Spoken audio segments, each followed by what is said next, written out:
Hey everyone, welcome to another edition of my live tea tasting. I've got an exciting blend for you guys today, so I'm just going to go right into it, as I usually do. Tonight's blend is something that I haven't done in quite some time.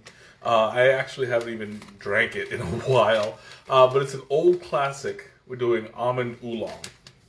Now this is more. Well, I'll talk about the origins in just a minute. But all this is oolong tea and natural almond flavor. Very simple, very fragrant, very. It's basically a no muss no fuss kind of blend. Um, but the only thing is like this is hey Snea, welcome.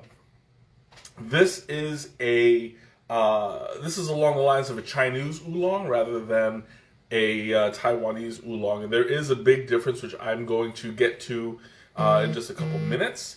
But first, I have to talk about the fragrance. The fragrance is super light. It smells like an amaretto, very lively, very vibrant, and I just love the way that this tastes. So I'm gonna go ahead and take my first sip right now.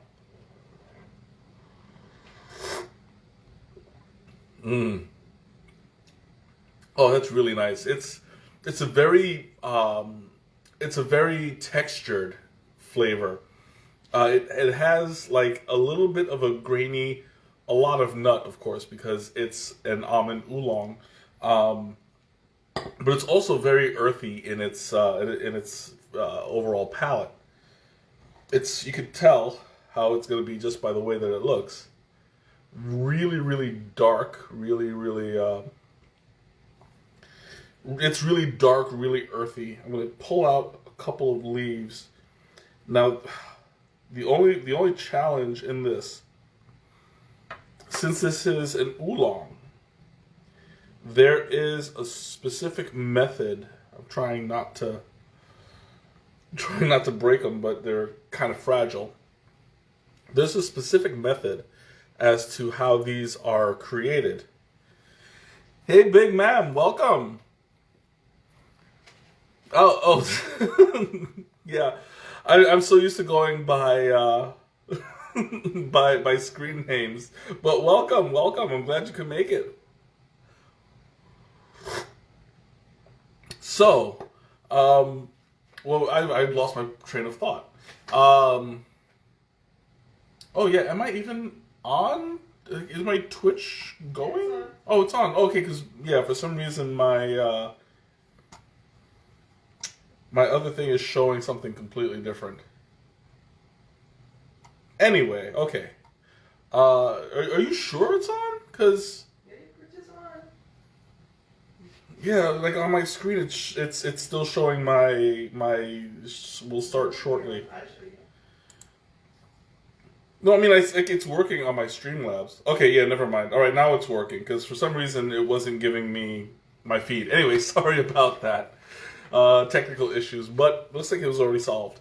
Anyway, so the way that oolongs are produced are very they're very specific. There's two different kinds of oolongs: Chinese oolongs, which look like this, or Japanese oolongs, which are balled kind of tightly so that it releases flavor a little bit at a time, and you can usually get multiple steeps rather than a Chinese oolong, which you can see is very stick-like and really short leaves. Now that's done on purpose. A lot of the time, after the leaves are plucked and it starts the process, it starts with being oxidized. It dries out, and depending on the kind of oolong you're going for, will first start by the withering step. So basically, it sits out in the sun. The darker the oolong, the longer it gets withered. And so you want to wait until this one in particular looks like it was withered longer, so it's going to come out kind of crispy before it starts the cooking process or the firing process. So you're going to have harder leaves. You throw it on the fire, and so it was in there being cooked basically, and It stops the oxidation at around, I believe oolongs are like 30%, give or take. These go off into the darker sides. Now, the way that this is done, it's very likely that this didn't go through um, any kind of rolling, because you can tell by the leaf it's already mostly open. So, judging by that, the one that's already steeped, you'll get shorter leaves that are already kind of open. So you want to make sure that when you steep it,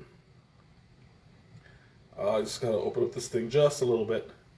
All right, I'm trying not to drop it in my tea, but you can see they're very short leaves, and they're usually broken during the. Hey Izzy, welcome. They're usually broken during the cooking process. That's when it's in the wok and it's getting banged around with the whisk. So it's going to lose a lot of its raw plant material there. It just cracks and sheds, and then it goes off into sorting after it's done. This particular oolong is a more simple version. The Taiwanese traditionally are withered a lot less, so that you have a more pliable leaf. But when you get it in hand and it's done, you can either do it by finger or by palm. They roll it up, break it, roll it up, break it, and sometimes they'll put it on the fire just for a little bit to stop the oxidation, and then roll it again and break it, roll it again and break it, and they'll do that a few times, depending on the technique that's being used. They can do it several times, or they can do it just a few times. But it's a really interesting process, because then you see the difference in the leaf. The leaf itself, on the Taiwanese oolong, is more on the green side, and you'll have pellets about yay big.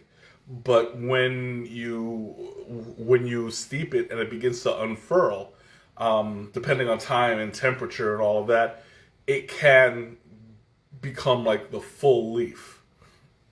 As well, it's generally not plucked by the standard 2 leaf and a bud. Sometimes you'll get some of the older leaves. Sometimes you'll get, generally you'll want to get the standard. But a lot of these are just like, excuse me, because they're not really like traditional. You can get like any kind of leaf in there. Of course, the youngest leaves are the ones that you'll want for it. So they try to stick to the top, basically. And I really love the flavor of this. It's got a kind of matte texture to it, where it's not overly thick, and it's semi grainy, but not like, you can't really feel it. You can just sense it. It's got a nice slow burn, mainly due to the almond flavoring rather than the oolong itself. The oolong itself is going to be traditionally more smoky, more the earthy, grainy kind. But because you're having like an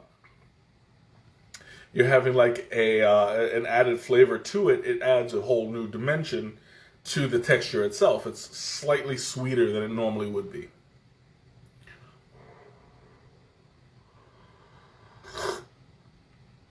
Oh, that is delicious. I love the way that these taste.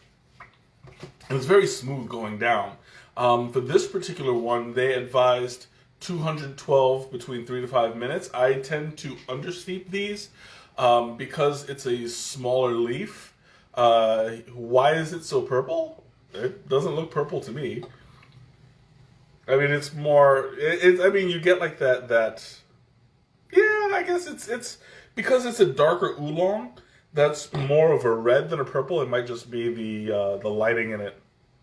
But you can see by the color of the liqueur, it's not as it's not as clear as some oolongs can be. This one is highly oxidized and it's highly oxidized. It's been burned for a while, so you'll get like the deeper, darker flavor from it.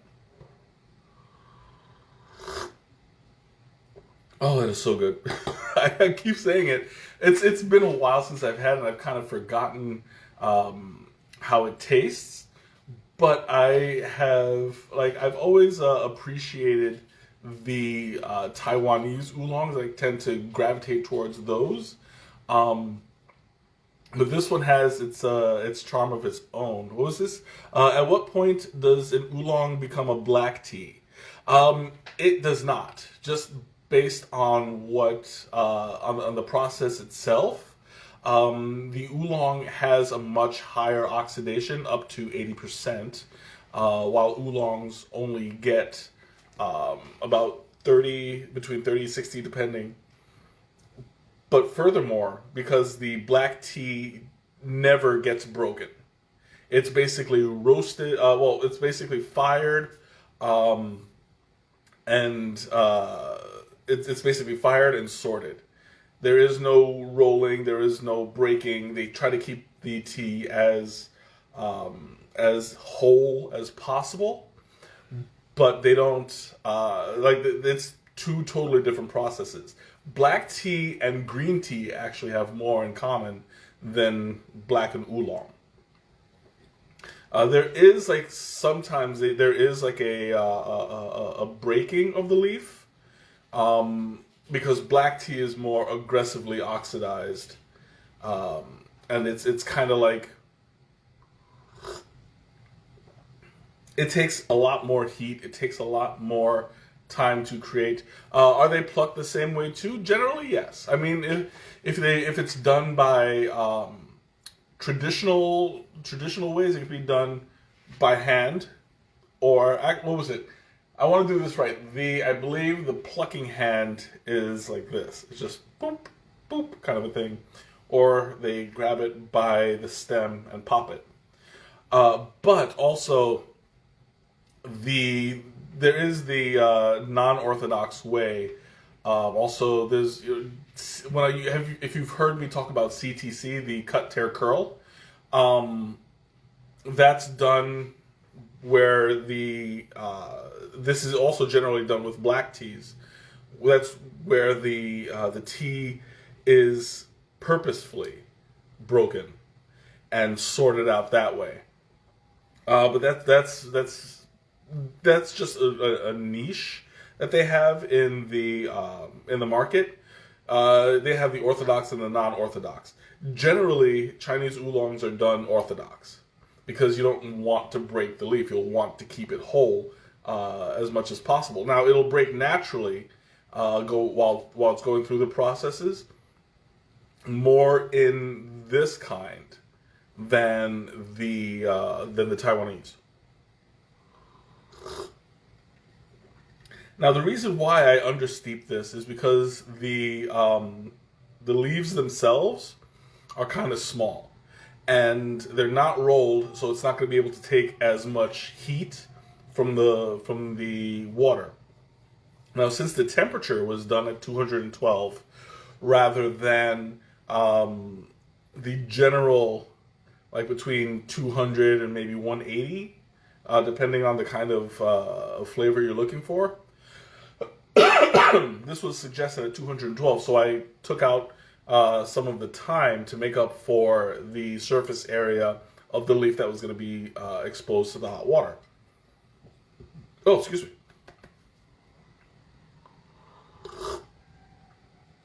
So you'll want to, when you start experimenting with these kinds of oolongs, I would suggest understeeping and then kind of like doing it 30 seconds at a time, increasing it for every next cup that you make until you find the right balance. Because sometimes, 30 seconds in the tea world can be a lot, maybe even 15, just to play it safe. but it's definitely worthwhile experimenting with these kinds of teas.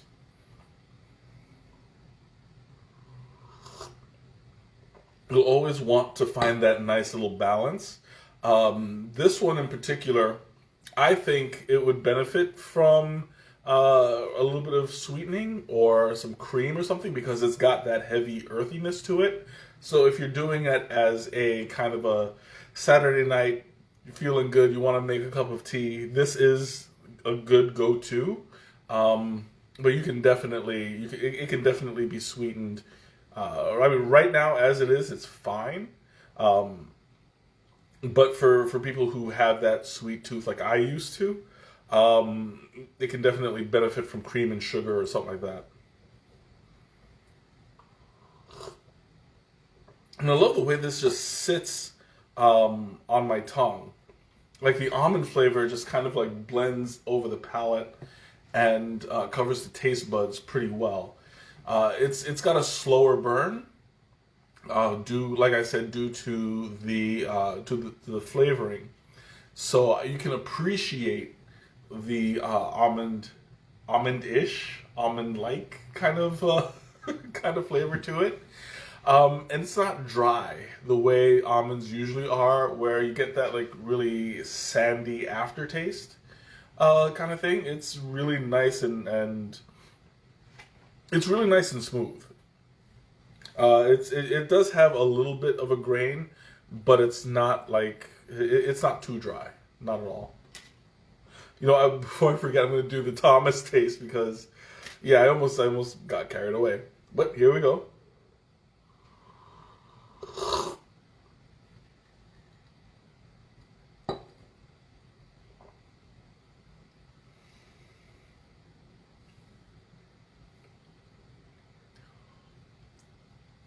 I love the way that it just kind of circulates in the mouth. As I breathe, it kind of like swirls a little bit, and I can feel it going around. But there's no significant change in the palate. I mean, it still tastes pretty much the same. It just spreads out better after the Thomas taste. I can't find any hidden notes, but that's because, you know, like I said, this is a very simple blend. All it is the oolong and the almond flavoring. No, that doesn't mean that it's not like a nice, pleasant simplicity, simple blend, but there's not really much to it. You know, you're only going to get that one note, and that one note is going to be almond. If you like almond, which I know a lot of people do, then you know this will be a great treat. If you're looking for something more complex, more vegetal, looking for different kinds of notes, you're not going to find it here. And you know, I mean, it's not a bad thing. This is the kind of tea that you can drink and not think about. I tend to prefer to think, but if I'm sitting at my desk working, and you know I don't really have the capacity, this is a nice little treat because it's sweet, it's smooth, it's comforting, it hits the belly just right.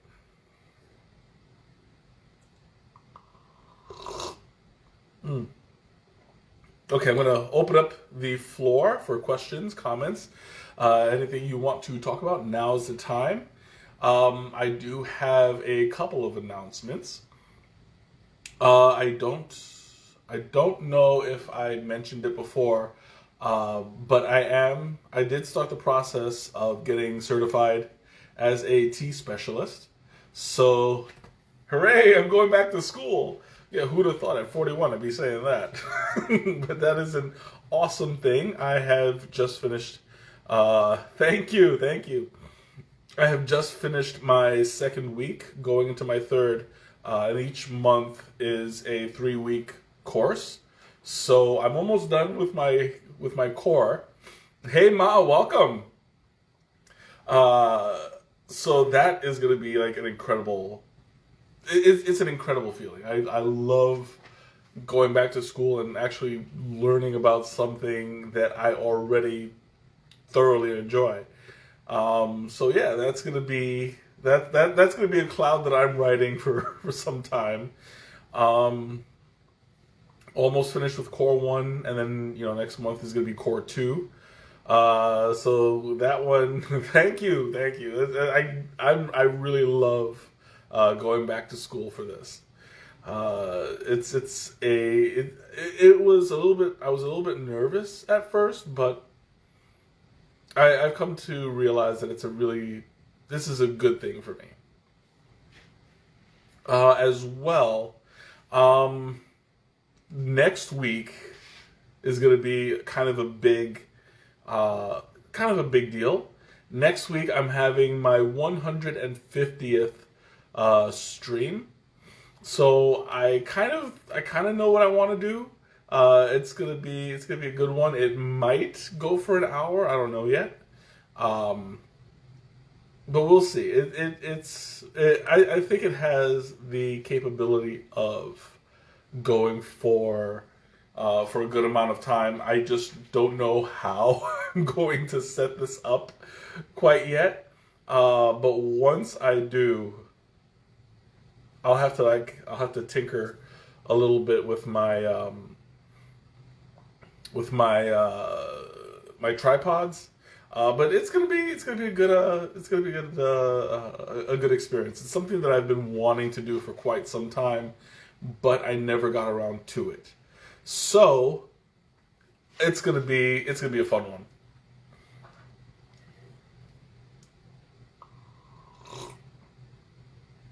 So I'm gonna go ahead and answer Teresa's question. What would I pair with this blend? Um, it's a really difficult blend to pair because it walks a fine line. It's not sweet, but it's not completely savory either. It's more on the savory side, of course, because it's not like a fruity blend. It's not something that's naturally sweet. Um, but I don't know what I would pair it with. Let me see. I would probably do a middle of the road kind of dish, maybe a roasted chicken, where it's not too smoky, but you get some good flavors out of it. Or hot wings. I would love to actually see some hot wings and see how it compares with the almond, because the almond has just enough grain that it might cool down the hot sauce. So I would be more curious about the effects. Um, of course, like I don't know if it'll complement the actual hot sauce. So for that, I'll have to see. This is not a dessert tea, so I wouldn't really recommend putting it with anything sweet, unless it's like super duper sweet. A nice steak smothered in mushrooms, yeah, like something around those lines. That might be slightly heavy, if not for the mushrooms. Like the mushrooms would be the deciding factor. Ooh, I'm gonna sneeze and it doesn't want to come out. I hate when that happens. All right, almost there. Ooh, ooh, that was a bad one. Oh, okay. I'm all right now. Oh, oh, thank you. Ooh, ooh, I'm gonna have to blow my nose as soon as possible. I still have an itch right up here. It's like, ooh. Oh, there's a slight ringing in my ear. I think I blew some. I think I blew a gasket. Anyway, did my light just turn off? Seriously? Oh God. Why?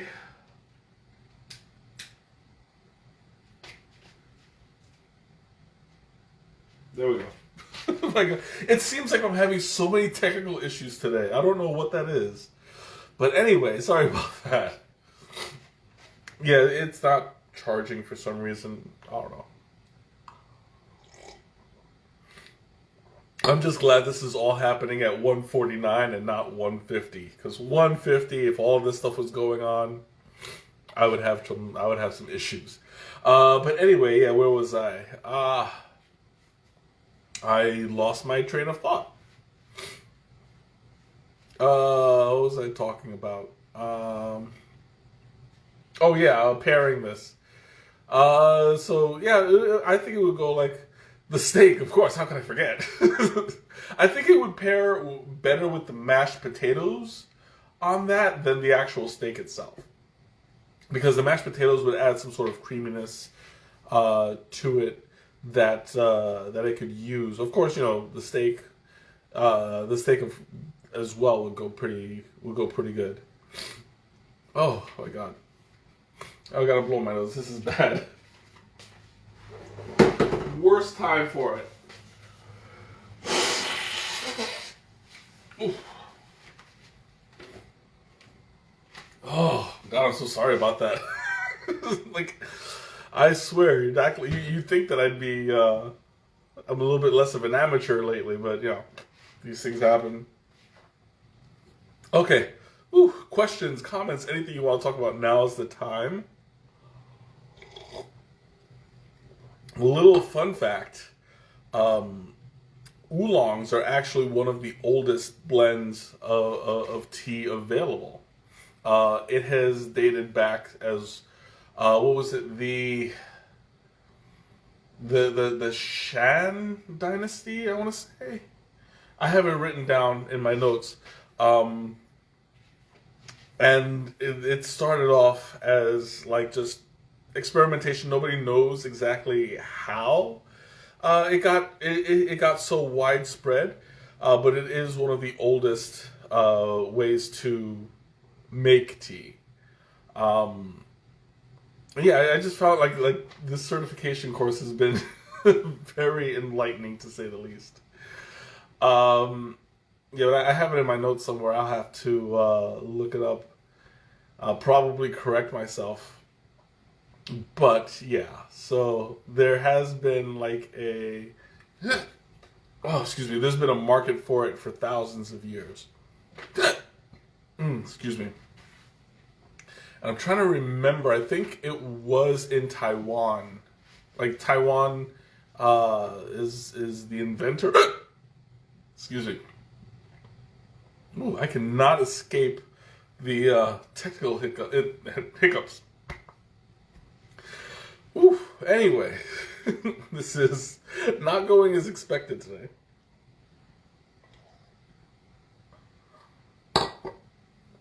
Oh, okay. So, I believe it did start in Taiwan, and then it adapted towards other part of the country. Hey, ZC, welcome!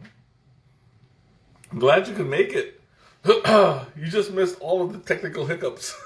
Technical and physical hiccups, so great timing. But yeah, so this almond oolong is absolutely, like, it's top. I love it. Oh, anyway, okay. Let me see if I have any other announcements before we go. Yeah, I don't think I have any other announcements. So I'm going to go ahead and call it slightly early. Thank you so much for joining me tonight. This has been an incredible blend. I will go ahead and send the link in the description, so that if you want to try it for yourself, which I highly recommend, absolutely go for it. This is a great blend, especially with cream. I did cream it before, and it tasted absolutely wonderful. So I'll go ahead and sign off now. Thanks everybody for joining me once again, and I'll see you next time. Bye.